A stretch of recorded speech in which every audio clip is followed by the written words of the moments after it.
नमस्ते दोस्तों, जय माँ काली, जय माँ भवानी। आज हम पंचतंत्र की अगली कहानी सुनेंगे।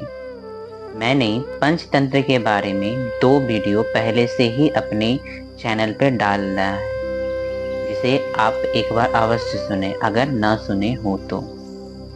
अब हम आगे बढ़ते हैं और अगली कहानी को सुनते हैं, समझते हैं और इससे सीखने का प्रयास करते हैं।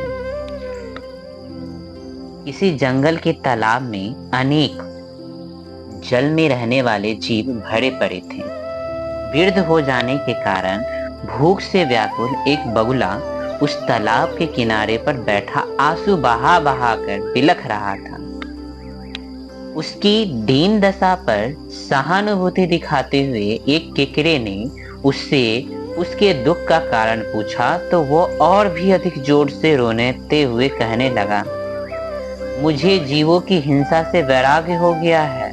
वैराग्य मतलब मुझे जीव का हिंसा करना पसंद नहीं है। अब मुझे जीवों का हिंसा करना अच्छा नहीं लगता है। मतलब बगुला का स्वभाव है ठगने का। दूसरी बात, बगुला हमेशा छोटे छोटे जीवों को, जैसे मछलियों को, पानी में रहता है, छोटे छोटे मछलियों को खाता है। वो केकरे को समझा रहा है कि मैं अब छोटे छोटे मछलियों को मारना बंद कर दिया हूँ। मुझे किसी भी जीव को कष्ट पहुंचाना अच्छा नहीं लगता है, इसलिए अब मैं भूखा रहकर ही अपना प्राण त्यागना चाहता हूँ। इसलिए मैं किनारे पर आई मछलियों को देखता भी नहीं हूँ। ऐसा वो बगुला बोल रहा था।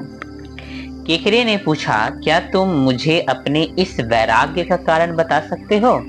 बगुला ने उत्तर दिया, मैं इस सरोवर में पैदा हुआ हूँ और यहीं रहकर बड़ा भी हुआ, इसलिए मुझे इस सरोवर से कुछ मोह हो गया है। आज एक ज्योतिषी कह रहा था कि रोहिणी नक्षत्र को भेदता हुआ शनि नक्षत्र मंगल और शुक्र ग्रह के नक्षत्र में चंद्रमा के आ जाने का अगले 12 जीवों का पानी की एक बूंद के लिए तरस जाना और आपस में ही लड़ मरना। बगुला बोला, तब तो इस योग में इस तालाब का पानी भी सूख जाएगा। जिन स्थानों पर पलकर मैं पला बढ़ा हूँ वे सभी स्थल जल न होने के कारण सूख जाएंगे और तपने लगेंगे। मुझसे तो अपनी जन्मभूमि की ऐसी दुर्दशा नहीं देखी जाएगी। अतः मैंने मौत को गले लगाने का निश्चय किया है। मुझे यह भी पता है कि थोड़े जल वाले तालाबों में रहने वाले सभी प्राणियों को उनके बंधु बांधव उन्हें गहरे और बड़े तालाब में ले जा रहे हैं। साथ ही कुछ बड़े जीव, मकर, घड़ियाल आदि भी बड़े तालाब की ओर जा रहे हैं। शायद इस तालाब में रहने वाले जीवों को इस तथ्य की जानकारी नहीं है, इसलिए ये निश्चिंत हुए बैठे हैं, जबकि शीघ्र ही उनका सर्वनाश होने वाला है। इसलिए मैं अपने को रोक नहीं पा रहा हूँ और रो रहा हूँ। मुझे इन लोगों का दुर्दशा देखना पड़ेगा और ये सोच कर मुझे बहुत रोना आ रहा है। इसलिए केकरा भाई, मैं बहुत रो रहा हूँ। केकरे ने उसकी बात सुनकर जल्दी से जाकर वहां पे जितने भी जल में रहने वाले जीव थे उन सब जीव जंतुओं को बुलाकर इकट्ठा करके उन्हें बगुले द्वारा बताई गई समस्या से परिचित कराया। छोटे बड़े सभी जीव चिंतित हो उठे। वे बगुले के पास पहुंचकर उससे पूछने लगे, हे महात्मा, क्या हमारे बचने का कोई उपाय नहीं है? बगुला बोला, घबराने की कोई आवश्यकता नहीं है। पास में ही गहरे जल वाला एक विशाल तालाब है जो 24 वर्षों तक भी वर्षा न होने से सूखेगा नहीं। यदि तुम लोग मेरी पीठ पर बैठना स्वीकार करो तो मैं तुम्हें उस तालाब तक ले जा सकता हूँ। वहां तुम सब निश्चिंत होकर रह सकोगे। बगुले की बात पर विश्वास करके सभी जलचर जंतु उसकी पीठ पर बैठने को आतुर हो उठे। तब तो बगुला प्रतिदिन मछलियों को अपनी पीठ पर लाद कर ले जाता और थोड़ी दूर पर उन्हें एक शिला पर पटक कर वो अपनी क्षुधा पूर्ति भूख मिटाता, उन्हें मार डालता, मार के उन्हें खा जाता। बगुले का ये खेल बहुत दिन तक चलता रहा। एक दिन केकरे ने भी सोचा कि वह भी बगुले के पीठ पर बैठकर नए तालाब तक जाएगा और वहां पहुंचकर मछलियों का समाचार प्राप्त करेगा। बगुला ने सोचा कि आज मछलियों के बदले इसे खाकर इसका स्वाद लूंगा। यह सोचकर बगुला केकरे को अपने पीठ पर बिठाकर चल दिया। केकरे ने जो ही शिला के पास पड़ी हड्डी को देखा वो सावधान हो गया और पूछने लगा, ये नया तालाब कितनी दूर है? बगुला प्रसन्न होकर बोला, अरे मूर्ख, दूसरा तालाब यही है। मैंने तो अपनी भूख मिटाने के लिए ये उपाय सोचा था। आज मैं तुम्हें अपना आहार बनाऊंगा। बगुले का अभिप्राय जानकर केकरे ने अपने दांत से बगुले के गर्दन को इस प्रकार जकड़ कर पकड़ लिया कि बगुला तुरंत ही मर गया। केकरे ने वापस लौटकर सभी जलचर प्राणियों को बगुले की चालाकी और उसकी मौत की जानकारी देते हुए कहा, वर्षा न होने की बात तो बगुले की चालाकी थी, इसलिए वह सबको मूर्ख बनाता रहा, बाकी अब वो न रहा। तो समझे बच्चों, ऐसे भी लोग होते हैं संसार में जो ठगने वाले होते हैं। पर ठगते कैसे हैं?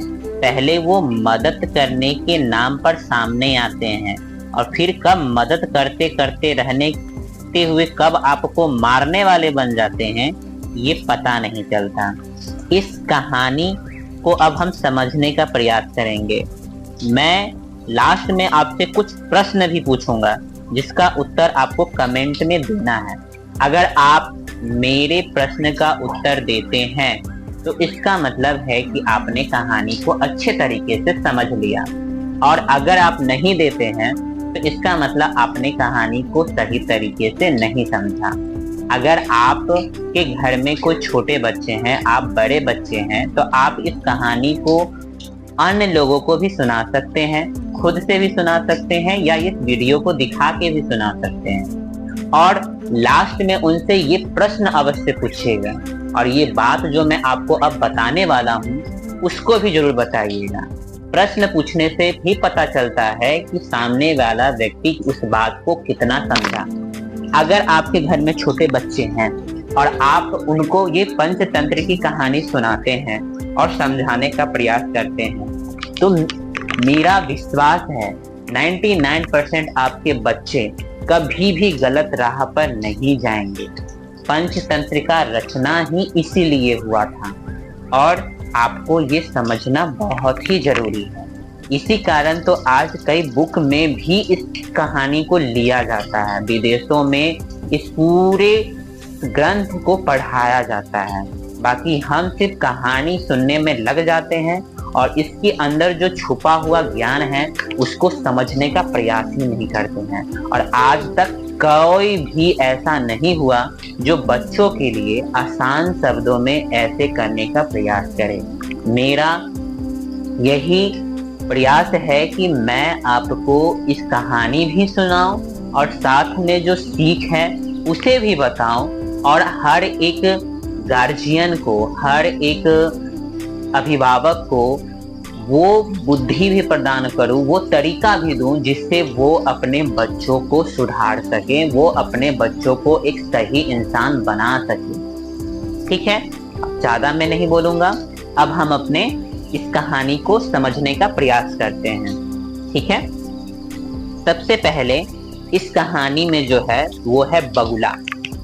बगुला बूढ़ा और असहाय था, भूख से पीड़ित था, है ना। बाकी उसने अपनी कमजोरी के कारण हार नहीं माना। उसका शरीर बूढ़ा था, शरीर असहाय था, पर उस शरीर के असहाय होने पर वो हारा नहीं बैठा, वो प्रयास किया। कैसे? वो देखिए,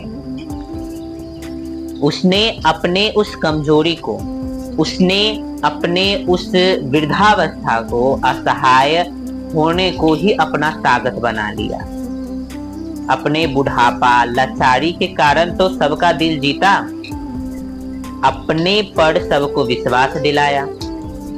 दूसरी बात, उसने अपनी बुद्धि का प्रयोग किया, मीठी वाणी का सहारा लिया। इससे यह समझना चाहिए कि बच्चों, तेज बुद्धि, मीठी वाणी और अपने कमजोरी को त्यागने से हम बहुत कुछ कर सकते हैं। इसलिए बच्चों, मीठी वाणी बोलो, बुद्धि को तेज करो और अपने कमजोरी पर ज्यादा ध्यान मत दो और अपने ताकत को बढ़ाने का प्रयास करो। सिर्फ कमजोरी जैसे कि तुम लोग करते हो ना, नहीं हमसे ये याद नहीं होगा। अमूमन बच्चे यही करते हैं। मैं 6 साल से रेगुलर पढ़ा रहा हूँ, इसलिए बच्चों के मन में, बच्चों को समझना मेरे लिए बहुत ज्यादा आसान हो गया है। ठीक है, इसलिए मैं अपना अनुभव से बताता हूँ। कोई भी टास्क अगर बच्चे को मिलता है, कोई भी कार्य मिलता है तो उनके मुंह पर सिर्फ एक ही बात होता है कि मुझसे ये काम नहीं होगा, हम ये करेंगे, हमसे ये नहीं होगा, हमसे ये नहीं होगा। ये गलत बात है। बिना प्रयास किए ही हार मान जाना, अपने आप को कमजोर बना लेना खुद से, ये गलत बात है। इस पे अभिभावक को भी ध्यान देना चाहिए। उनकी इस आदत, ये आदत जो है वो बहुत बुरा है। इस आदत को छुड़ाने का प्रयास कीजिए। आगे आते हैं। बगुला ढोंगी प्रपंच रचने वाला और दुष्ट विचार वाले लोगों को दर्शाता है। कहानी में जो बगुला है वो ढोंगी, दुष्ट, जो आजकल चारों ओर फैलता है। बच्चे को जो सबसे ज्यादा हानि पहुंचाते हैं वो ऐसे ही लोग पहुंचाते हैं, और ऐसे लोग हमेशा ताक में लगे रहते हैं कि वो कुछ न कुछ करके आपके बच्चे को बिगाड़ दें। ये समाज में आज बहुत फैला हुआ है। ऐसे लोग चाहे कितना भी मीठा बोले, चाहे आपको कितना भी हितैषी लगे, ऐसे लोगों से हमेशा सावधान रहना। अब ऐसे लोग कौन हैं ये तुम कैसे जानोगे? तो सुनो बच्चों, यह तुमको तुम्हारे माता पिता और जो तुम्हारे शिक्षक हैं, गुरु हैं, बता देंगे कि तुम जब उनसे पूछोगे और जब तुमको यह बात पता चले, उन लोगों के बारे में पता चल जाए, तो भूल कर भी वैसे लोगों पर विश्वास न करना। मछली की तरह नहीं, तो जैसे बगुला ने उनको मारकर खा गए, वैसे ही ये तुमको गलत राह पर लाकर बर्बाद कर देंगे। अगली बात जो है वो यह है कि अभी भी किसी पर आंख बंद करके विश्वास मत करना। हमेशा अपने आसपास की अच्छाई व बुराई को भांपते रहना। जैसे केकरे ने किया, वो चौकन्ना था, हड्डी देख के तुरंत समझ गया कि मामला क्या है। वैसे ही बच्चों, तुम भी जहां गलत कुछ दिखे वहां से हट जाओ। जो तुमको या किसी को तंग करने, परेशान करने, उल्टा सीधा काम करने को बोले, वैसे दोस्तों से, वैसे लोगों से तुरंत दोस्ती तोड़ देना ही चाहिए। दूर हो जाओ ऐसे दोस्त से, वरना ये तुम्हें बर्बाद कर देंगे। अब इसमें जो मुख्य सीख है वो है कि समस्या कितनी भी बड़ी हो, बुद्धि से उसे जीत लिया जाता है। पर बुद्धि सद्बुद्धि नहीं, दुर्बुद्धि हो तो यह खुद को ही नष्ट कर देता है। ठीक से समझो इस लाइन को। ठीक है। समस्या कितना भी बड़ा क्यों ना हो, बुद्धि से उसे जीत लिया जाता है, पर बुद्धि सद्बुद्धि होना चाहिए, दुर्बुद्धि नहीं। नहीं तो ये तुमको खुद बर्बाद कर देगा, तुमको ही नष्ट कर देगा। जैसे बगुले के पास बुद्धि था, पर वह दूसरों को दुख देने वाली बनी, तो वह दुर्बुद्धि हुआ जो बगुला को नष्ट कर दिया। पर केकरे के पास जो बुद्धि थी वह दूसरों के हित के लिए थी, इसलिए वह सद्बुद्धि थी, जिसने उसे सही समय पर सामने आकर, दिमाग में आकर केकरे को बचा लिया और बगुले को मार दिया। अब प्रश्न उठता है, सद्बुद्धि कैसे प्राप्त हो? तो बच्चों, भगवान की कथा, नाम से, सभी लोगों की सेवा से, सात्विक आहार से ही सद्बुद्धि मिलता है।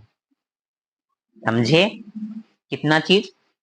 भगवान की कथा सुनो, अच्छी अच्छी कहानी सुनो, उनका नाम जपो। अब कुछ गार्जियन बोलेंगे कि बच्चे हैं, ये नाम जपेंगे, ये पंडित बनेंगे, ये पढ़ेंगे लिखेंगे, कि यही सब चीज करेंगे। तो आज आप सब देख रहे हैं कितने पढ़े लिखे वाले बच्चे क्या क्या नाम कर रहे हैं, और कितना अच्छा नाम कर रहे हैं। जिन लोगों ने बचपन में ही अपने बच्चों को भक्ति का ज्ञान नहीं दिया, उनके बच्चों ने क्या क्या काम किया, ये चारों ओर देखने की जरूरत है, जिसे आप देख सकते हैं, देखते ही होंगे, बट समझने का प्रयास नहीं करते हैं। तो बच्चों से को कभी भी भगवान से अलग मत कीजिए। कहते हैं ना, जिस पर एक बार काला रंग चढ़ जाता है, उसके ऊपर दूसरा कोई रंग असर नहीं करता। वैसे ही जो एक बार उस कालिया मर्दन, काले श्याम वर्ण वाले भगवान के नाम में रंग जाता है, उसके ऊपर इस संसार का कोई भी दुर्बुद्धि काम नहीं करता। समझ में आया? सभी लोगों की सेवा, दूसरा काम। पहला काम, भगवान का नाम कथा का सहारा लीजिए अपने बच्चों को सही राह पे लाने के लिए। दूसरा, उनसे सभी जीव जंतुओं की, सभी लोगों की सेवा करने का सीख दीजिए। कुछ छोटा मोटा सेवा का कार्य उनसे अवश्य करवाइए। जैसे गाय, उनके हाथों से गाय को रोटी दिलवाइए, कुत्ते को रोटी दिलवाइए। कभी भी किसी भी प्राणी को मारने के लिए मत कहिए, हाँकने के लिए मत कहिए, प्रेम से हटाने का साधन उन लोगों को बताइए। अगर कोई बिल्ली उल्ली घर में घुस जाए, कुत्ता जहुआ जाए, तो उसको प्रेम से हाँकिए, जिससे बच्चे भी प्रेम से हाँकना सीखे। बच्चे इन छोटे छोटे चीजों से भी बहुत कुछ सीखते हैं, इसको भी समझने का आप कोशिश कीजिए। दूसरा, सात्विक आहार। सात्विक मतलब जब भी घर में भोजन बने वो शुद्ध होना चाहिए। शुद्ध कहने का मतलब है ज्यादा उसमें तर्क भड़क मत रखिए। हफ्ता बाहर का खाना उनको खाने मत दीजिए। कुरकुरा उरकुरा जो होता है, मिक्सचर, चिप्स, कोल्ड ड्रिंक, ये सब कम कीजिए।